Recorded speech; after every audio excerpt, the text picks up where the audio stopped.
유엔 안보리가 미국 현지 시간으로 오후 3시에 북한의 위성 발사 문제에 대한 긴급 공개 회의를 개최합니다.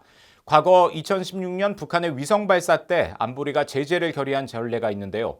하지만 북한에 잇따른 대륙간 탄도미사일 ICBM 발사에 대한 안보리의 대응 조치를 중국과 러시아가 협조하지 않고 있어 이번에는 어떤 결과가 나올지 지켜봐야 하는 상황입니다.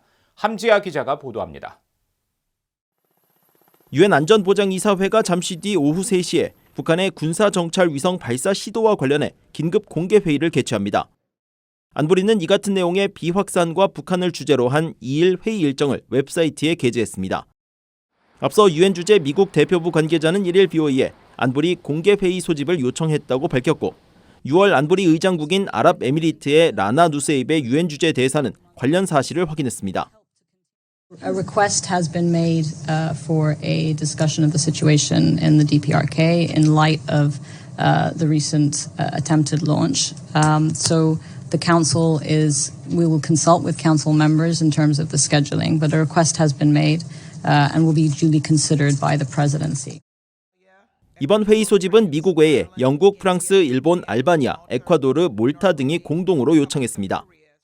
현재 유엔 안보리는 우주 발사체를 포함해 탄도미사일 기술이 이용되는 북한의 발사를 허용하지 않고 있습니다.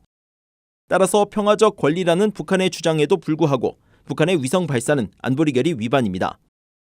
안보리는 결의 채택과 의장 성명, 언론 성명 발표 등으로 북한의 도발에 책임을 물을 수 있습니다. 이 가운데 강제력을 갖는 결의는 5개 상임이사국의 반대 없이 15개 이사국 중 9개 나라 이상이 동의해야 하며 법적 구속력이 없는 의장 성명과 언론 성명은 상임이사국 반대 없이 과반 찬성으로 채택됩니다. 앞서 미국은 지난해 3월 북한의 ICBM 발사에 대응해 추가 대북 결의 채택을 추진했지만 2달 뒤인 5월 중국과 러시아의 거부권 행사로 무산됐습니다.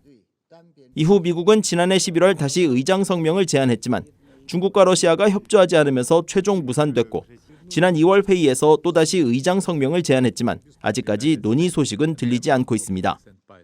앞서 안보리는 지난 2016년 1월 북한의 4차 핵실험과 2월 우주 발사체 광명성 발사에 대응해 북한 출도착 화물 의무 검색과 민생 목적이 아닌 북한산 석탄 등 광물의 수출 금지 조항을 담은 2270호를 채택했었습니다.